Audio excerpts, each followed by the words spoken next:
Hey guys, it's Reese, and today I want to show you how to use the vertical type weekly pages section of the Hobonichi Techo. I know a lot of you might not know what to do with this section, so today I want to show you 3 ways on how to maximize this area, so let's have fun together. The first method that I like using is the timeline method. I think this is the most straightforward way on how to use this because this page already has numbers, as you can see, and this represents the hour of each day starting from 5 a.m. up to 4 a.m. So you can effectively track your day. You can either plan ahead or you can log what has happened within the day. So what I'll do is I'll make a log of what happened this week.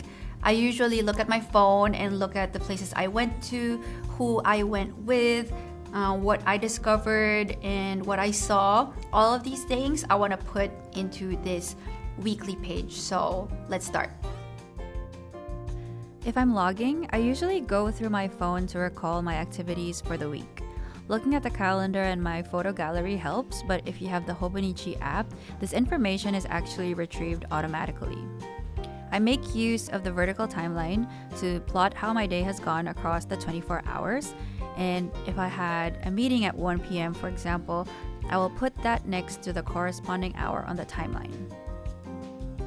I actually like drawing a little pin mark for each new place that I visit, so it's easy to look back on at a glance. And at the end of the year, it's like having your own map of your little trips.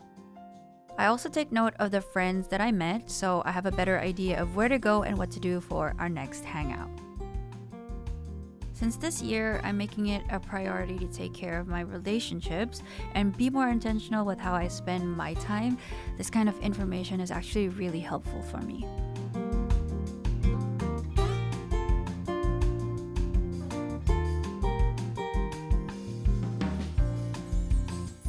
I usually draw a cloud around anything I want to highlight, but there are several other ways to do this.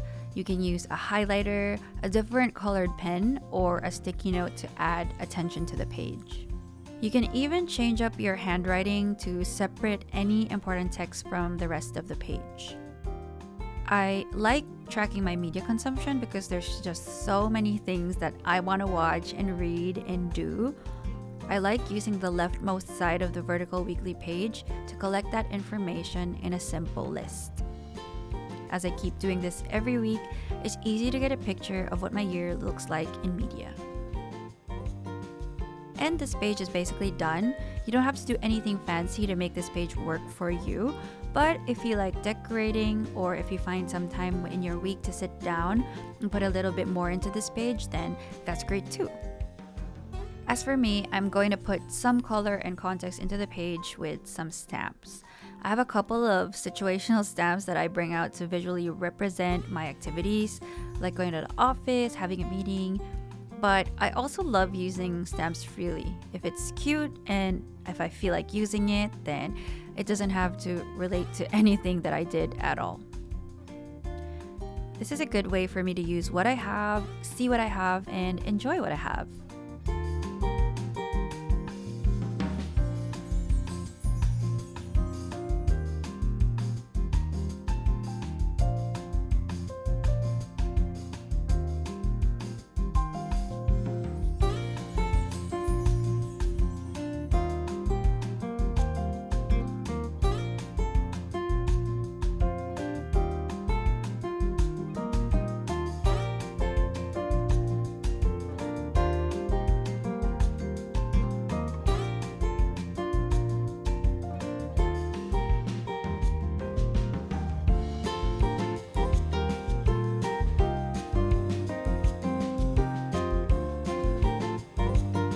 That kind of free way to use stamps I think is really fun.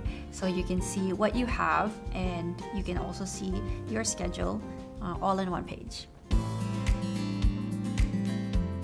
The next way that I want to introduce is using the vertical weekly as your expense tracker or your budget tracker. I think this layout is perfect because it's already divided perfectly into 1 week, and then there's the space for you to put your wish list. And then I want to use the bottom section of the page to track how much I spent in a day. So what I do is I will add everything that I bought within the day and then put the total here. So let's try it out. I start by writing down anything I'm thinking of buying or checking out at the shops. I use the left side of the page to dump everything.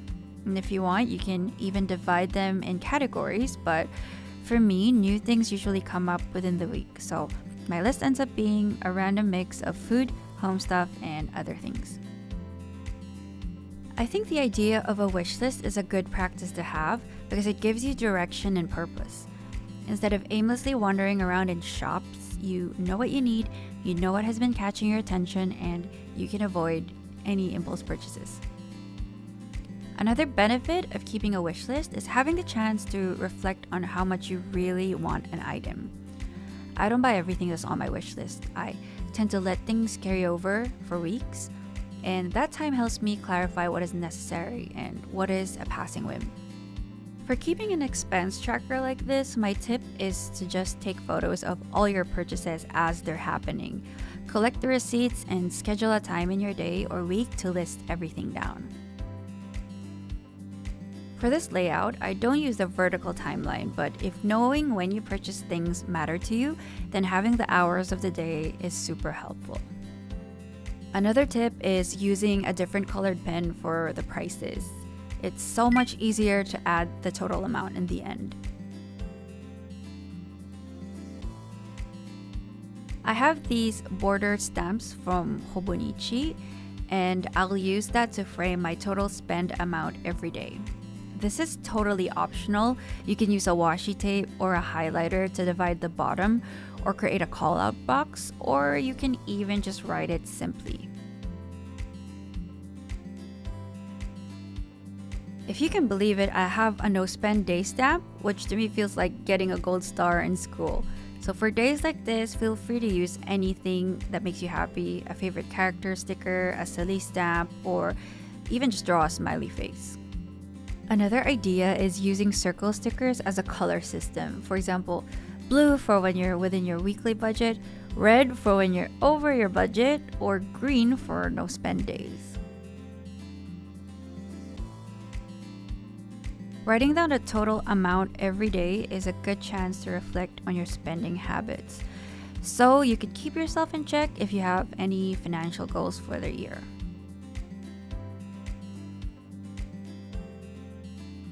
Finally, at the end of the week, I just check off things from my checklist that I bought.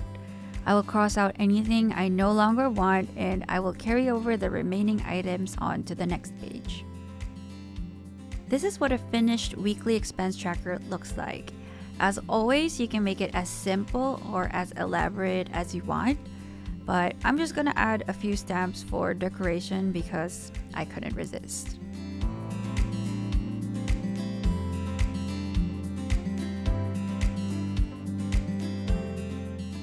I have this giant stamp of a girl just lounging around, and I'll use that for Monday since I just stayed at home.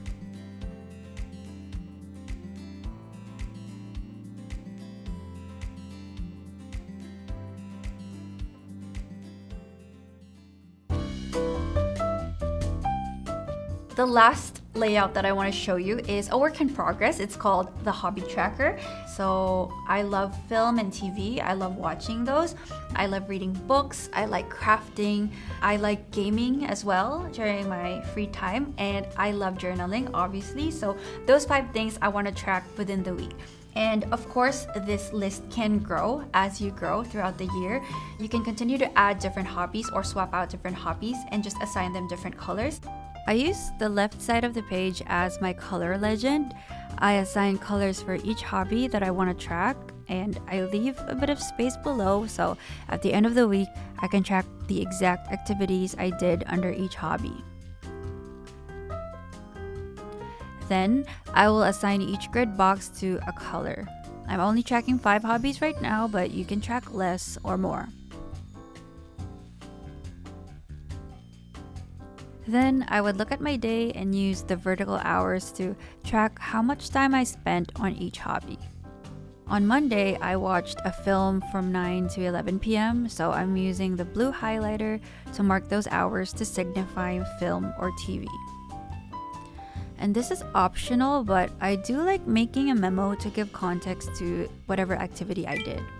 In this case, I write the title of the movie that I watched, and since in the morning I spent an hour catching up on my journal, I put daily log A5 just so I know what I worked on. This is handy for all of you guys who keep multiple journals. So I like to repeat that same color blocking across the week. I just think it looks visually interesting. With grids across such a huge page, sometimes I'm going cross-eyed trying to follow the rows and the columns. So my tip is to take your pencil board and use it as a ruler if you need a guide. Another tip is if you've started or ended an activity in between the hourly interval, for example 8:30 to 9:30, you can draw a line at either end of your highlighter to make your timeline easier to understand. I just repeat this process throughout the week, making little notes as I see fit. And the more you do it, the more valuable the information becomes. It's now a visual representation of the way you allocate your time within the week. If you see a lot of blues, you realize you're keeping up with your watch list, but if there's a lack of yellow, that means that media time might be cutting into your reading time. You can interpret this in so many ways, and you can choose to make adjustments in areas where you feel necessary.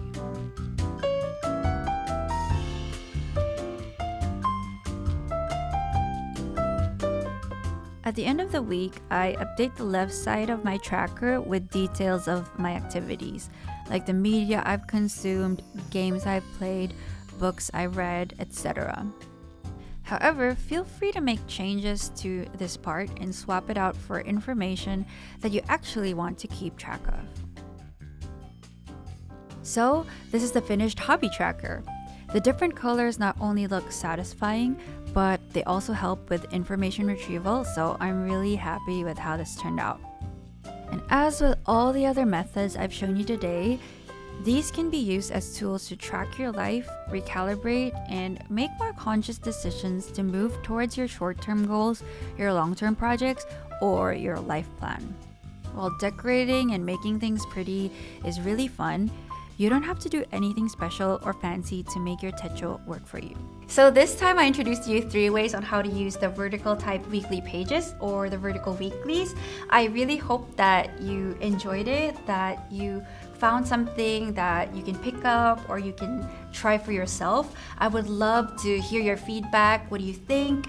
And if you try it out, please let me know in the comments below. We also did a 3 ways on how to use your Hobonichi week, so make sure to watch that if you need more ideas on how to do that. And hopefully I can make more of these types of videos for you guys. I hope you enjoyed. Thank you for watching until the end, and I'll see you next time.